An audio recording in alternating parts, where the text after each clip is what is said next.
Hello again. Welcome. My name is Emma and welcome to Faith Night Friday.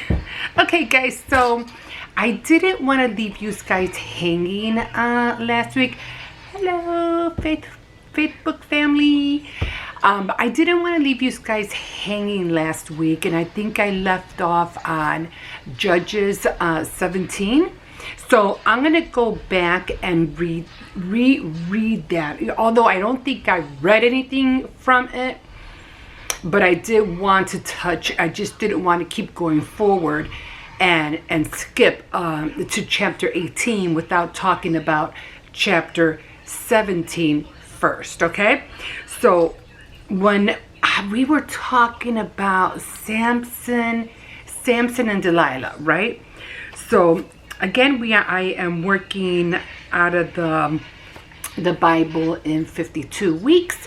This is the one I'm working out of. Of course, I am not going specifically week per week. I'm just going daily as I go along with whatever's on the page after that, because it takes me a while to get to every chapter, and then to write and read and take notes and things like that. But it's not an every week thing. It's almost like an every 2 week thing. So this is the book I'm going through, okay? And we left off on Judges 17.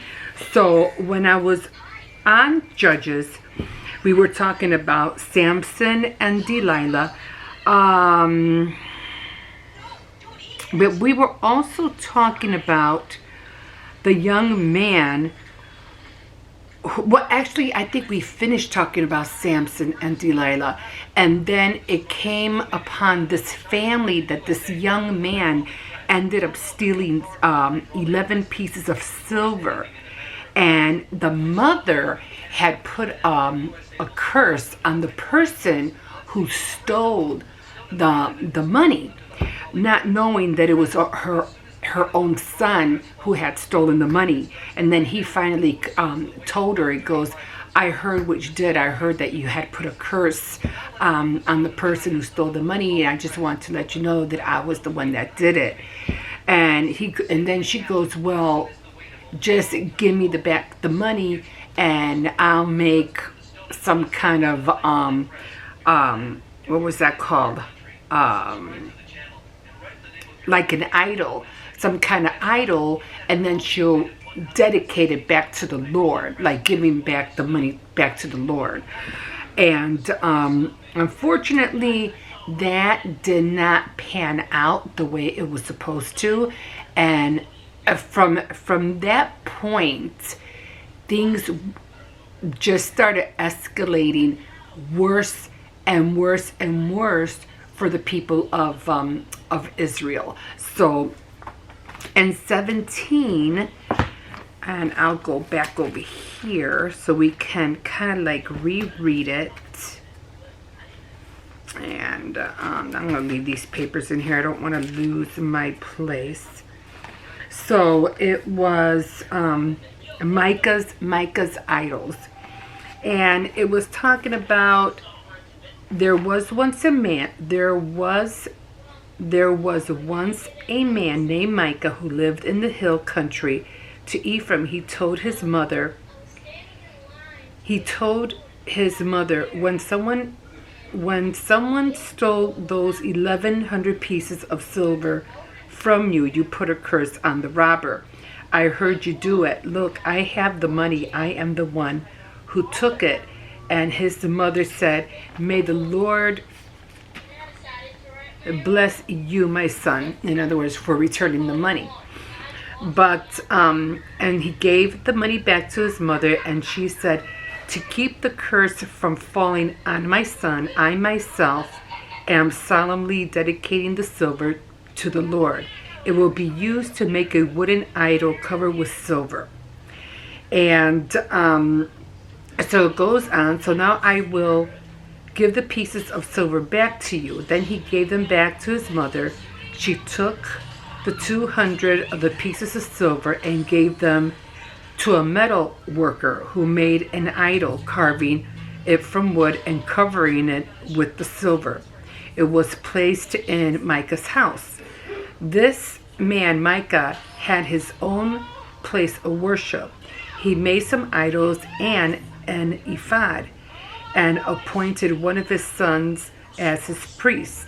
There was no king in Israel at that time, which is not a good thing. It's almost like there was no no government, no mayors, no aldermen. There was nobody to tell anybody what to do. And there was no king in Israel at this time, and everybody did whatever he wanted. At that same time, there was a young Levite who had been living in the town in Bethlehem. And Levite kind of just made things even kind of worse. Levi, who had been living in the town in Bethlehem in Judah, he left Bethlehem to find another place to live. While he was traveling, he came to Micah's house in the hill country of Ephraim. Micah asked him, "Where do you come from?" He answered, "I am a Levite from Bethlehem in Judah, and I am looking for a place to live." Micah said, "Stay with me, be my advisor and priest, and I will give you 10 pieces of silver a year, some clothes, and your food." The young Levite agreed to stay with Micah and became like a son to him. Micah appointed him to his priest as he lived in Micah's house. Micah said, "Now I have a Levite as a priest. I know that the Lord will make things go well for me." But it didn't. I mean, well, as the story goes on, he's lucky he survived. Let's just put it that way. But trying to understand what we're reading, I wanted to stop here only because you're probably saying, "Yeah, well, what's the big deal? The big deal about that?" Well, here's the big deal. The big deal is that some of you don't understand what was going on in there, in that chapter.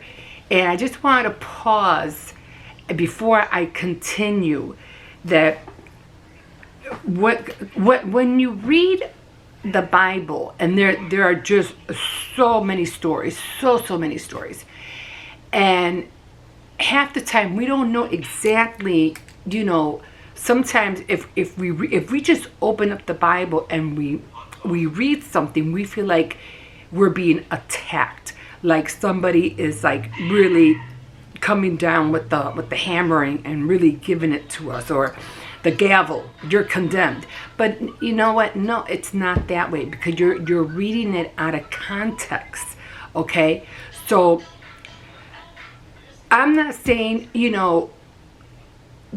give up the word altogether because it's not going to make sense to you. No, I'm saying there's so many ways for you to learn the word, okay? Especially in this generation. I mean, especially with all the technology that we have right now. Now, back in the day, we didn't really have all of this. We didn't really 30 years ago, we didn't have that, and we had to go to church to learn about the word, and go to discipleship classes or cell groups and everything, because that was our way to connect, to find out what was really being said about the word. Now, you were lucky enough if you went to a church where the pastors and the elders, or the teachers who were teaching knew what they were teaching. Okay, you were in a good place. But these days, sometimes you're not being taught exactly what you need to know, and sometimes instead of them feeding you milk, instead of them feeding you meat, they're constantly just giving you milk. And as a child, as a baby, you eventually outgrow have to outgrow the milk and you go on to meat. Well, it just seemed that they get stifled and they just keep feeding you milk. And I got tired at one point because I was like, I've been hearing the same thing for the last 30 or so years. I'm up to here. I can't take it anymore because I felt I was never learning anything. I felt some things, of course, I would learn. I'm not saying I didn't, but there were other things that it's just the same thing over and over and over again. I was like, I heard this already. I heard that sermon before. I heard that one too. And it's like, this is getting frustrating. But as the years went on, and me too, I thought, okay, well, there has to be something more. So, we would go to these classes and go to cell group meetings and try to get more information from that. That's helped. Or go to these far away, what were they called? They were like big meetings. I know there's a word for it. I just can't think of it right now. Almost like a convention, kind of. But you would go and, and you would sit and listen. But I said, okay. And then there were other ways, like, well, I remember going on, when we started getting into the computer age, I remember being able, and it was when, we had that dial-up, you would hear the buzz and then the other two people and then find you got mail. Well, at that time, I used to go and look up search engines that they had at that time, and I would look up, places where to buy books. And they only had a few. They didn't have that many. And so I got to the point, well, let me check out this place or let me order those books. And that's what I was doing after a while. I was ordering books to have, like, you make a collection, my own library. So, but that didn't pan out neither. I ended up buying book after book after book. And some of them, they just left me dry, high and dry. I mean, there were some that were good. And I'll just give you a for instance. I didn't want to bring a whole stack of books out. Like a woman's journey towards holiness. And there was like a daily guide, for prayer and godly living. I mean, it was okay, they would give you would read some stories, and of inspiration and what they went through and how the word helped them. But then they would want you to answer questions that, how do you know if you're answering the question right, was my thing. How do I know what attitudes and actions of the old self are we to put off? Okay, I could say this and that, but how do I know if I'm right? So they would never give you anything in the back to confirm what you wrote was right. And I never liked that. So, and then there was another one. There was, and this was like a combo. This one actually was good. And it was by Elizabeth George. I don't know, maybe some of you probably recognize her. And it was called Life Management for a Busy Woman. And this was the study guide. And now this one was good. I mean, she would go on about talking about, what to do, to get yourself into wanting to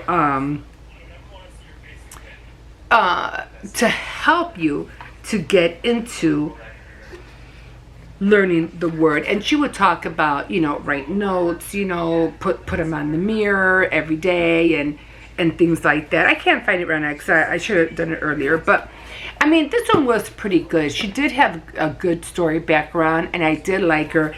And I did do some of the works, and it would have like, let's see.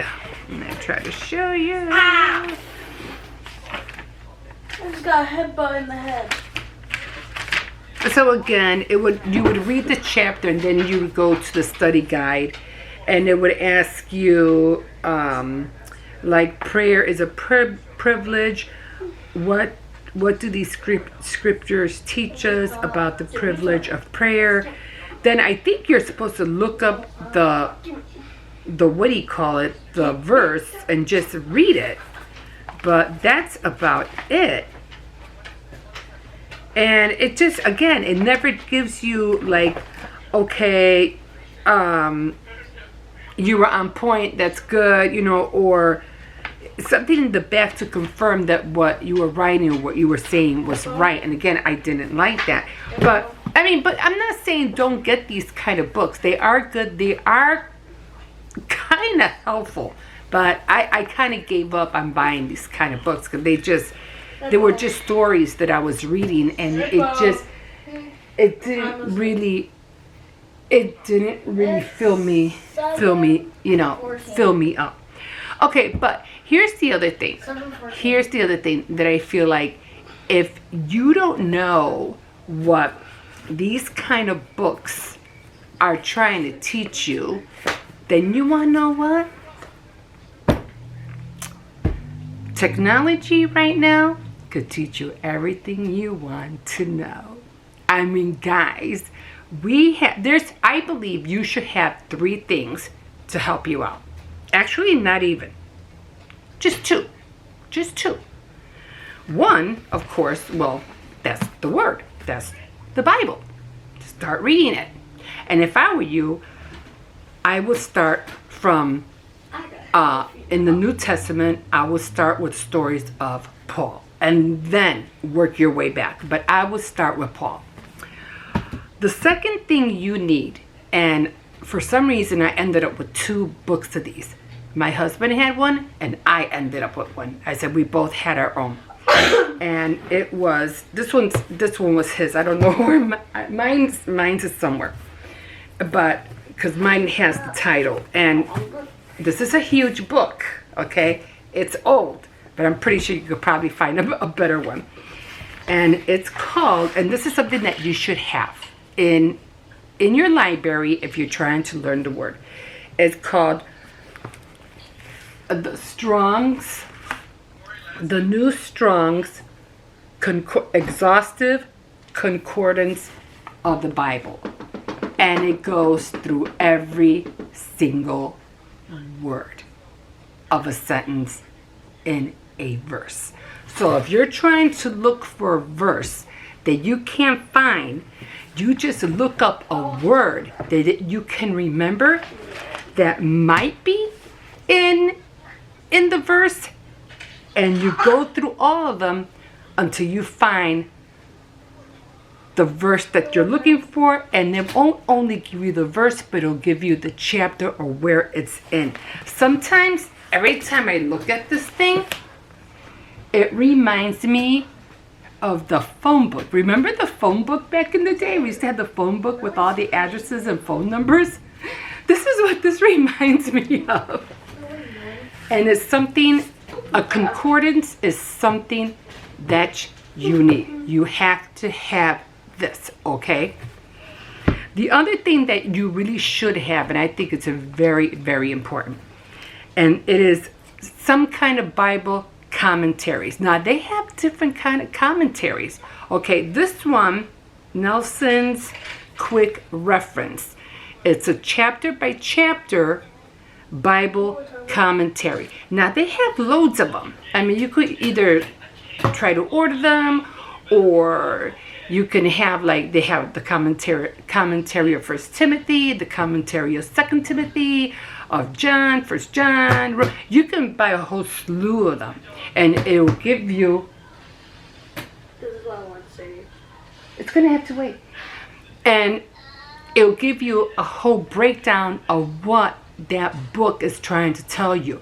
This one I like. It's small, and it goes by chapter.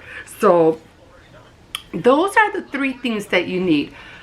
Again, and oh, let me see your phone. Here's another thing. You don't know where else to find inspiration or understanding about the Word of God? Internet. Your phone. There are so many Bibles, reference apps in here. You know what? How I feel? In order for you not to learn the Word would be like almost close to impossible these days. If you really want to learn the Word, especially because of this thing, you have no excuse. None. Here you go. And so they can't see it, huh? Zoom in, they might be able to. I didn't zoom in. No, never mind. Okay. So Okay. I even have one. I forgot what it's called, the Bible something, the King James. And I get a prayer every morning. I get a prayer at night. And I have my loving sister sends me a scripture every morning and I read it. So I'm really thankful that, again, there's no excuse why you cannot find a way to study the Word. There's just no excuse anymore. What else was I gonna say? You have prayer cards galore out there. You have, I remember they used to have these little index cards, little tiny little cards, and we used to, have those too. And I feel sad because I could barely find anything like that anymore. But you can find them at Dollar Tree. Dollar Tree has them, prayer cards, different kinds. As a matter of fact, I bought quite a few of them. So, not to try to step away from, what we're learning, but get a hold of those things.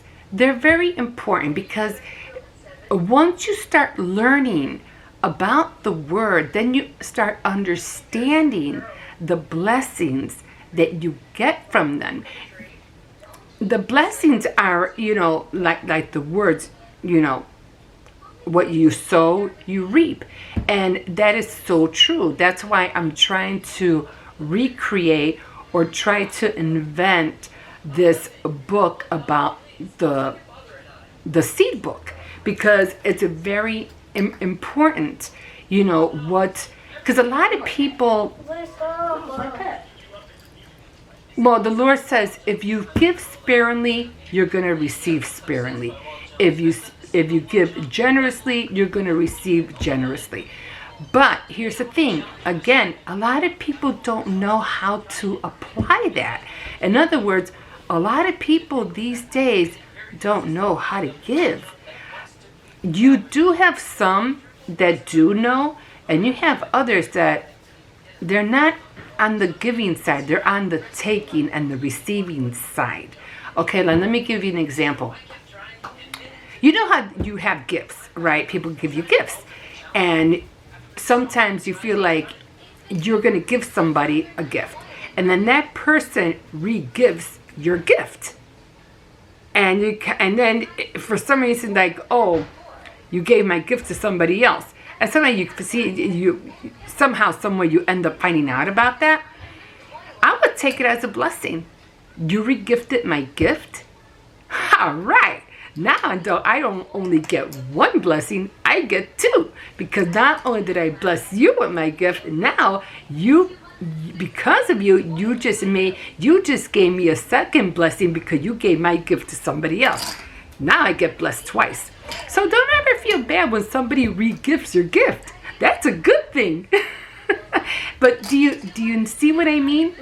Now the person who re-gifted is not going to get anything because it wasn't their gift in the first place. It was yours. So you get a double blessing in return. So, and that's just how, when you give, you're going to receive. And it all depends how God wants to bless you. He can bless you 100-fold, 50-fold, 1,000-fold, however He wants. So always don't ever hold back on giving, okay? Whether it's feeding somebody, giving somebody a gift, making something for somebody, helping somebody out financially, whatever.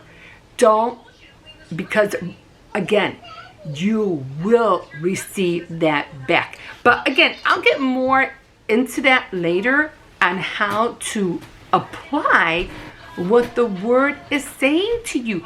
There are so many golden nuggets in the Bible, and if you don't know how to use them, you're going to be running around in circles all your life. And you don't want that. You want to see the word bloom in your life.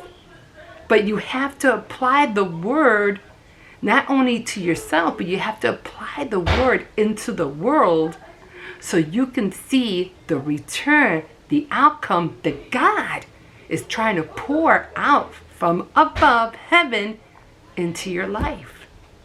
But we'll get into that more later. So again, I'm going to read, if I can, I am going to read, or was it 17, right? And we were talking about the mother who, what do you call it? This is the commentary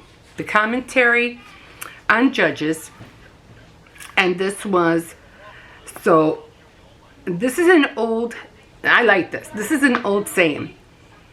As goes the home, so goes the nations. If that is true, Israel was in trouble, for everything about this home violated the law of God.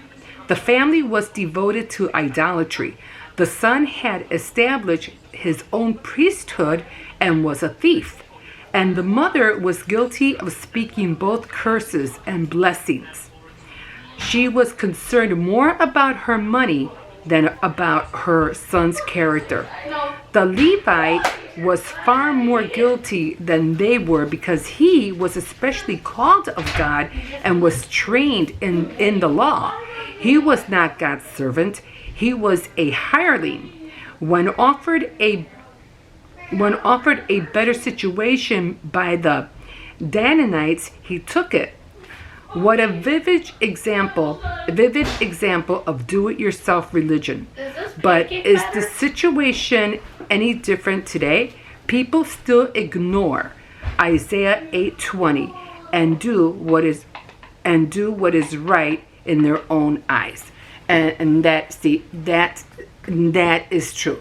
Sometimes we feel like we can do whatever we want our own way. And it just doesn't work out that way. If we don't give God the attention for Him to help us, to guide us how to do something, it's all going to go wrong.